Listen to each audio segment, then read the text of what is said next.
It was 4 years ago that my world fell apart in a doctor's office. I was 46 years old. I thought I was happily married to David for over 20 years. We had a kid named Max. David and I had just turned 18 when we met in college. He was charming and reliable. I thought he was the kind of man who remembered birthdays and brought flowers home just because. When I found a lump during a regular self-exam. At first I thought it was nothing, but my gut told me to look into it. When the doctor felt it, I didn't expect his face to change. I also didn't expect to hear the words, stage 2 breast cancer, and I certainly didn't expect what would happen next. That night I sat down with David and Max. I remember everything about my voice was shaking, and there was quiet after I spoke.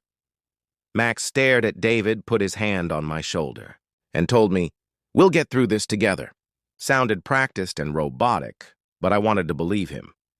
Over the next few weeks, I had a lot of appointments, biopsies, scans, and choices to make. My oncologist was simple surgery, then chemotherapy and radiation. It was going to be hard, but I was ready to fight. I had no choice. At first, David drove me to all of my appointments, and Max wore headphones. Most of the time, they didn't say much. I think it was because they were shocked or scared. For 2 months, I told myself, give them time. But time didn't fix them. Everything changed for David. He grew remote and would sit on his face glued to his phone on the other side of the room. He stopped touching me and asking how I felt. He was talking on the phone one night in the guest room. He said, "It's just so hard, you know she's not the same." Any longer, I didn't agree to this. I couldn't sleep that night, not because of even though I was sick or in pain. I challenged him because of those words. He didn't say anything to hide it, but his face turned pale the next morning. "I can't do this anymore," he told Isabel. "This isn't a life." I asked him, "What do you mean?" He said in a broken voice, "I don't want to see you die. I want to live." I deserve to be happy too, since you took years of my life. It felt like a slap, hurt more than any wound. 2 days later, he packed a bag and Max followed him. He didn't tell her goodbye, just slammed the door to his room and dragged his bag down the hall. Chemo was still going through my blood as I sat on the edge of the bed in my hospital gown. I knew I was truly alone, with no husband, son, or help. But David and they didn't know that I had spent the years before I was diagnosed. I worked very hard. My parents had died many years before. I was given a small inheritance that I carefully invested. I then ran a small but successful accounting business with it. I wasn't rich, but I was steady and independent, and I owned my own house, still living. It would have been easier to give up and let the sickness win. But that's not who I am. In the dark, lonely nights when my hair fell out in clumps and my thought became a stranger, I promised myself that I would be stronger if I made it through this. More than ever. And I'll never let anyone treat me like I'm not important again. They thought they had left a sick woman behind, but the one they had left was just starting to fight. When they came back 4 years later, they smiled like they cared and were hungry for the money I'd made, but they never saw it. It was my turn to hold all the cards this time. The days after David and Max left, it was harder in the mornings, when I'd wake up and reach for someone who wasn't there. The silence of the house felt like a second illness, worse than chemo and more smothering than any other. Bandage, I was up against death, but I already felt like I had lost everything. It was the first time in over I had to figure out how to live on my own for 20 years, even though I was sick, bald, and too weak to climb. Climbed the stairs without gasping for air, but something strange happened. Barely knew started to move in. Every other night, Mrs. Carter from next door started dropping off hot soup for my old friend. When Alicia, whom I hadn't seen in years, heard about my illness, she brought me food and a bunch of feel-good books. Movies a church group in my area offered to drive me to appointments when I was too weak to do so.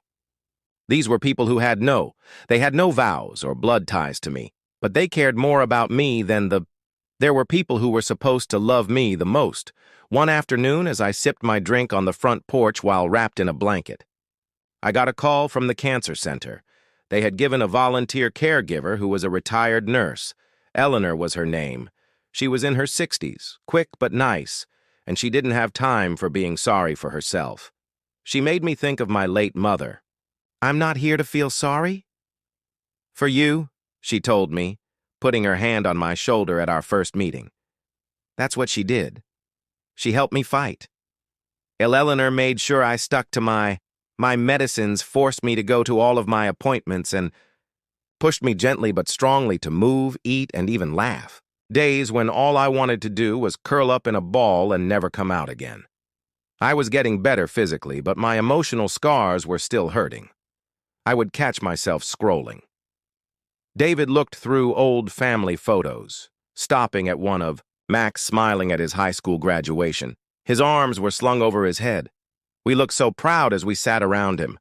Were we really happy, or had I just been too busy? They were the glue that held everything together, and watched how quickly they came off when things got tough. One day I got a letter in the mail. When I saw the script, my stomach turned. It was Max.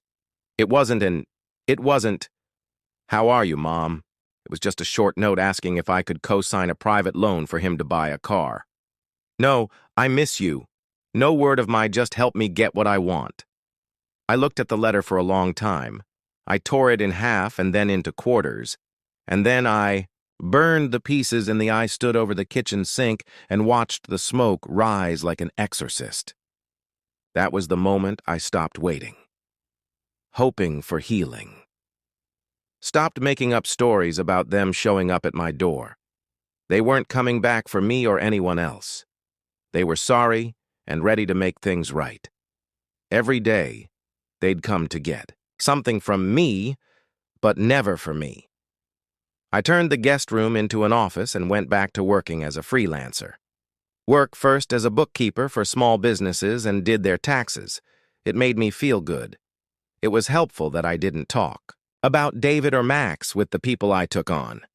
I stopped being Isabel, the woman whose husband left her, and became just Isabel. And son Eleanor told me to write about my trip, so I started writing in a journal every night. My notes began as honest confessions smeared with tears, but over time they turned into affirmations. For example, one entry said, "They left, but I stayed and fought," which makes me strong by the year mark. I was no longer sick. My hair had started to grow back in thin, silvery wisps. I invited just Eleanor, Alicia, and me to a small party. We laughed, cried, and toasting with sparkling cider, I was slowly but deeply getting better. And then I got the call that would change everything. My great-uncle Harold had died. He was very private, hadn't talked to in over 10 years, but we wrote letters every once in a while. He once told me that he respected my independence. Never. Had kids and never got married again after his wife died. To my shock, he had left his whole real estate, stocks, and investing.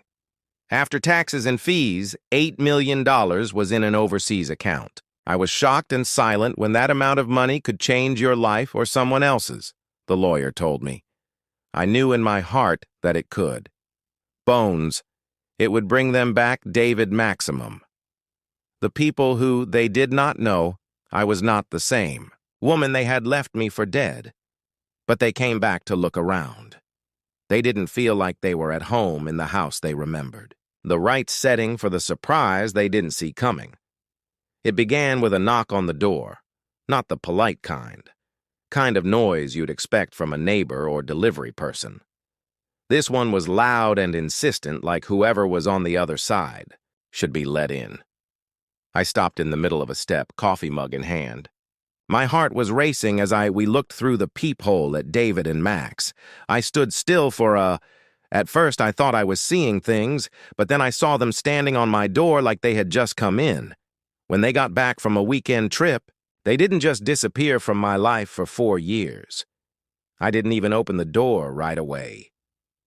David looked older and more tired as he watched them. His beard, which used to be neatly groomed, now looked unkempt, was patchy, and his fitted clothes had been swapped out for something wrinkled and not quite right. Max, who is now in his early 20s, stuck out behind him. He was taller and leaner now, but there was something in that pain in his eyes that hadn't changed when things got tough, that same not wanting to deal with the results. They waited a short time. Then David knocked again, this time more firmly. This time he called Isabel and said, "We just want to talk." I stood behind the door and didn't move. My grip on my coffee mug got tighter. Why now? I thought. But I already knew the answer. 8 million they must have heard about the gift. Maybe they may have snooped on David because he had always been interested in my Harold's extended family. He once made a joke about how nice it must be to have a distant uncle who owns land on the beach, but it wasn't all about the money. There was also guilt. If not with an explanation, then at least with the desire to erase it, to just walk back into my life. Just a few kind words and a warm smile could change the course of events, though I did remember how David had looked at me like I was already gone. Max had ghosted me like I was a bother. I remembered crying alone in the bathroom after surgery while I cleaned up my own blood from the floor because no one was there to help. I opened the door just a little. David's face lit up. Isabel. Thank God Max stood up and gave a half-hearted I said with a calm voice, "I'm surprised you're here. I thought you were still." "Can we come?" David asked with a weak smile. "Too busy living your best life without me." "Are you in?" I stepped outside and closed the door behind me. "No." I said, "You can talk from here," he said. There was a long, awkward pause. David looked at Max. He cleared his throat and said, "I heard about Harold and the inheritance. I just thought we might be able to talk, start over, or get back in touch." Let out a quiet laugh.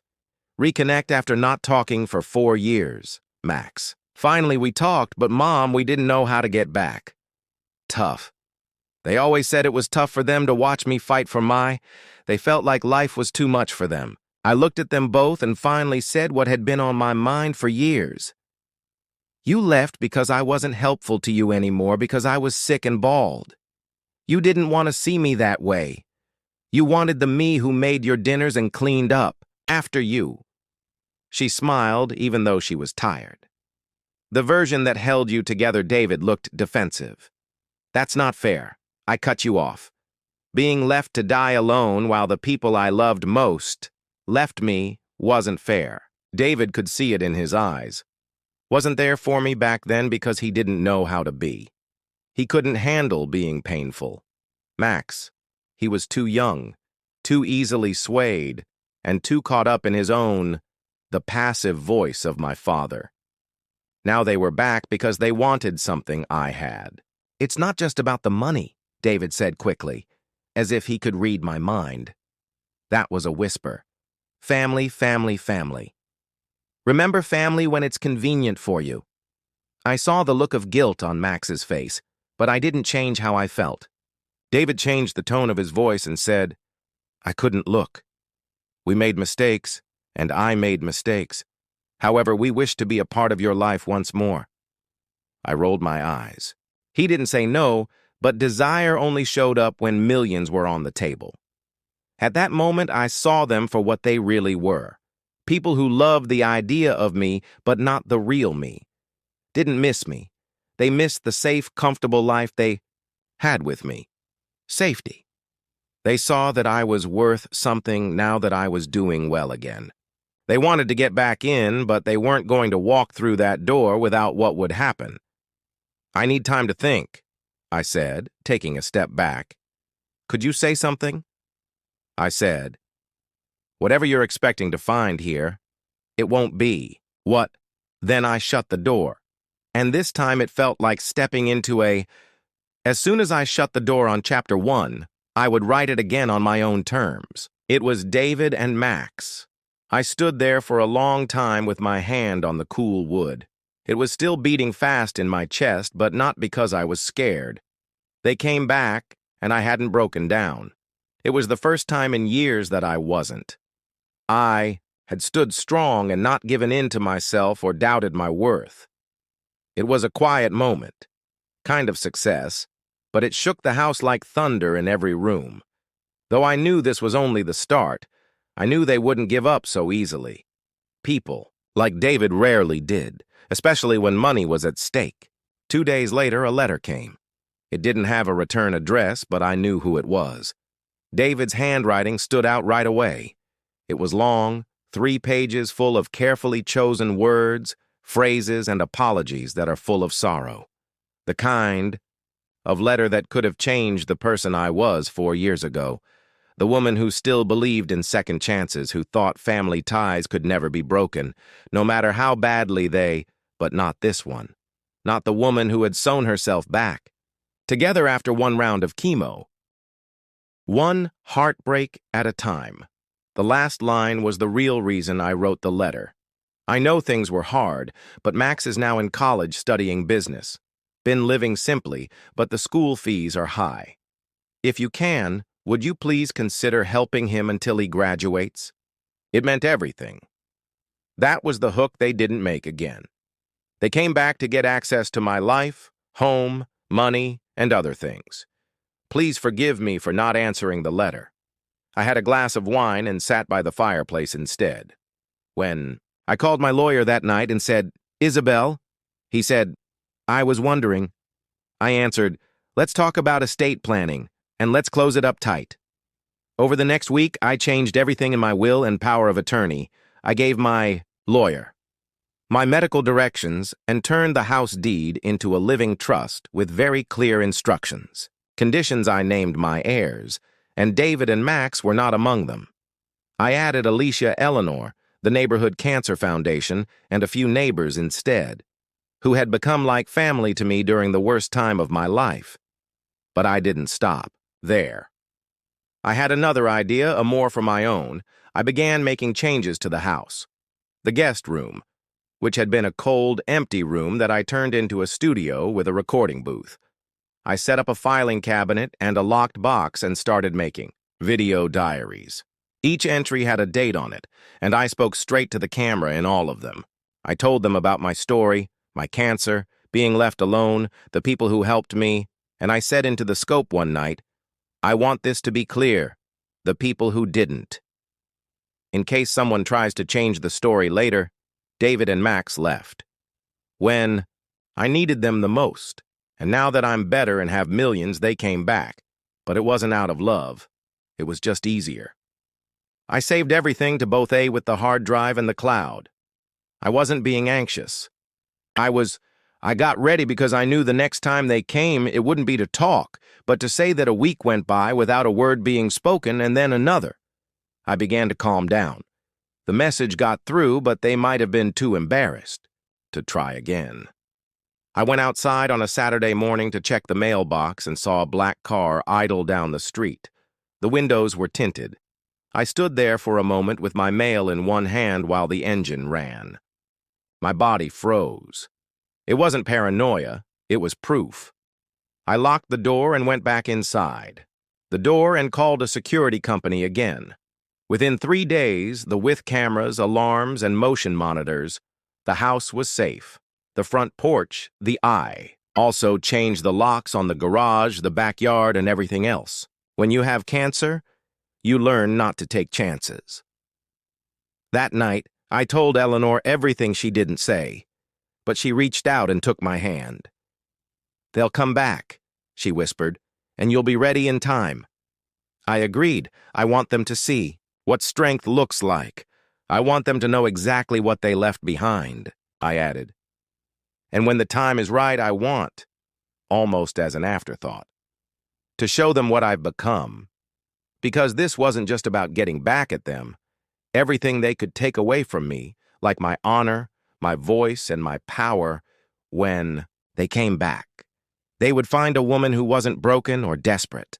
They would find a woman whose story had already been written, and they wouldn't be a part of it. It hit me again 2 weeks later, but it wasn't the hard beating I was expecting. The sound was softer and more timid this time. I saw them before I opened the David and Max were standing in the same place as before, but their stance was different. Was different? David looked annoyed, like he was being bothered. Max stood behind him. I opened the door halfway and saw him, with his hands in his jacket pockets and his eyes sad. David was the first to speak when they went outside without saying anything. "You've been ignoring our calls," because I didn't have anything else to say. David sighed and looked at Max Isabel. "This is ridiculous. We've been married for 20 years. Don't you think we deserve at least a talk?" I raised an eyebrow. Max stepped forward and asked, "Mom, can I say something?" Slowly looked at him. "This is the first time he's called me Mom since they left," he said. "I know you're mad," said. "You have every right to be. I didn't get it back then. I was being selfish. I chose to follow Dad because it was easy, but I was scared. I told myself I'd come back someday, but I didn't."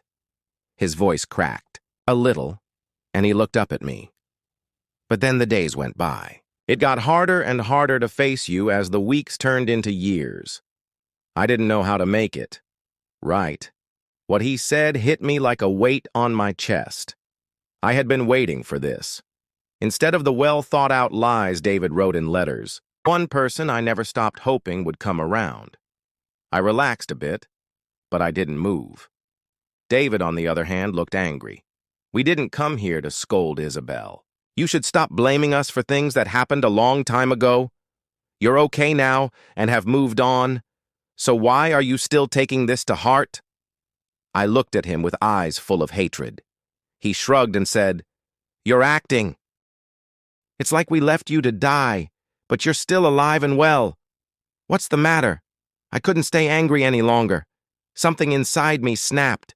I didn't die, David, because fight for my life by myself. I cooked for myself while I threw up. I changed my own cover-ups. I drove myself to radiation when I could hardly stand. Every night I went to sleep wondering if I would wake up. And while I was fighting cancer, you were with someone to feel better. Else, and our son didn't even send me a card. David took a small step back. Max looked shocked as he opened his mouth to speak, but nothing came out. I agreed the whole time. Your dad left you. No calls or texts, please. I fought cancer with friends and strangers. Max's eyes started to tear up. And I didn't know I thought you had help, and I thought you might not want to see me. Us. No, Max. I told him to be softer now. I wanted my family. The people I raised should have shown me that I was important. There was quiet between us, one of us heavy with the weight of years lost. Then David spoke up. Listen, we don't want to go over everything again.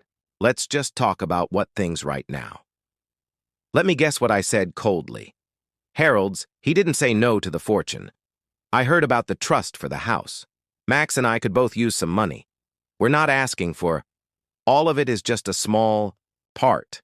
You're sitting on millions of dollars, Isabel. I snapped when I thought about leaving your sick wife, so I took a deep breath. This house, this life, is all mine. I built every part of it. Not you, not him. Shown you the porch camera. You can see that everything we say is being taped. I'll file for a restraining order if you show up again without being called. You left once I asked you to. David locked his jaw and said, I think you should do it again. Letting your own son suffer while you sit here in comfort. Max shook his head. Dad, stop. The two of them looked at him and said, I don't want her money, Max said in a low voice. Say I'm sorry, David laughed. You can't be serious. Max slammed his fist on the table. I left her to follow you, but it was a mistake that I've thought about every day. He then told me, I don't think you'll forgive me today. Nevertheless, I wanted you to know I'm sorry. It's not about the money or what you can give me, since I hurt you and I hate myself for that. My throat got tight. He stepped back, eyes shining. I'll be here if you ever want to talk.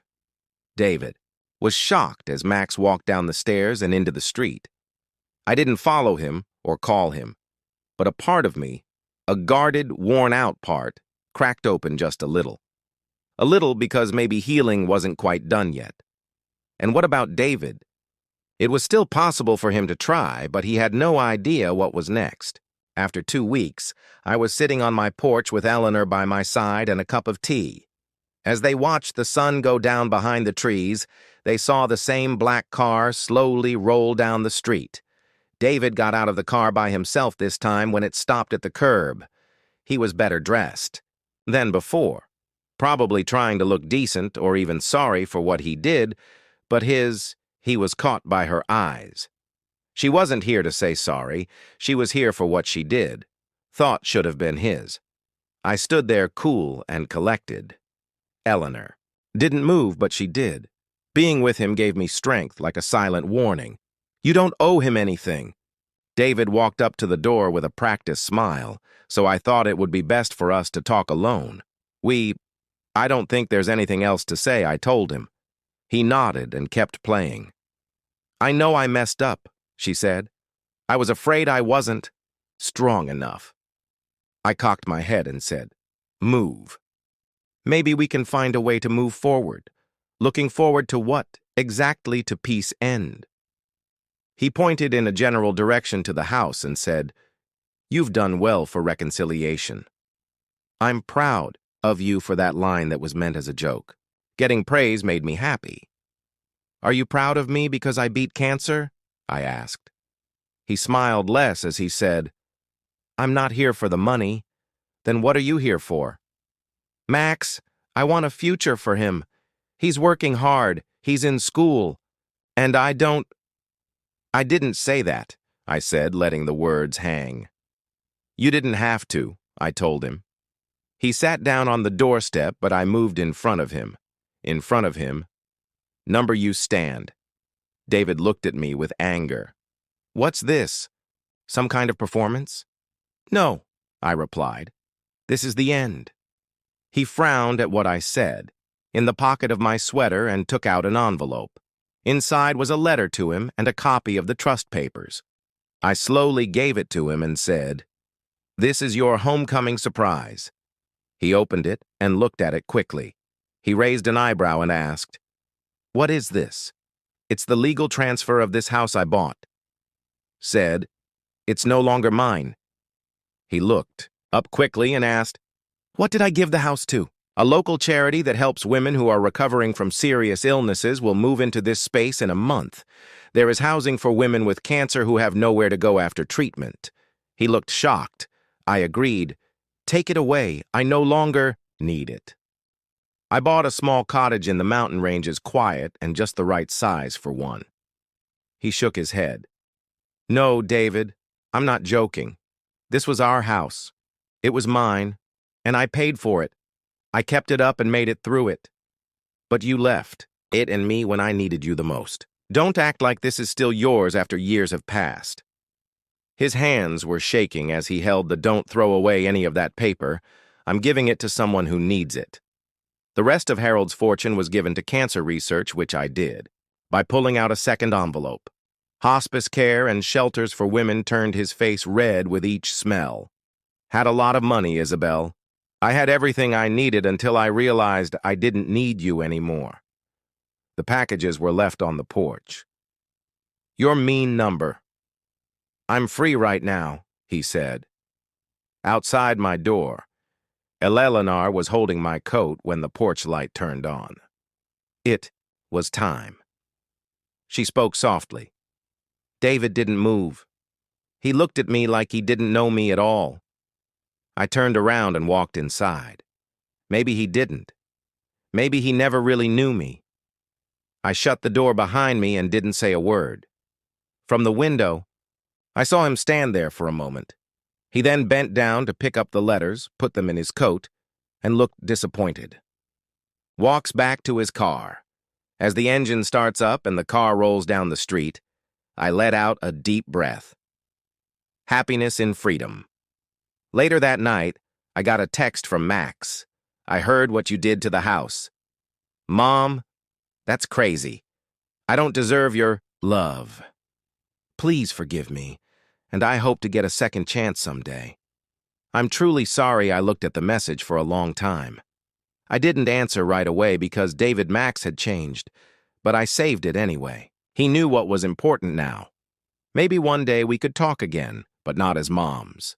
As two people who had learned from the past, father and son try to fix things. At the end, I lost my husband, my son for a while, and my health. But I found myself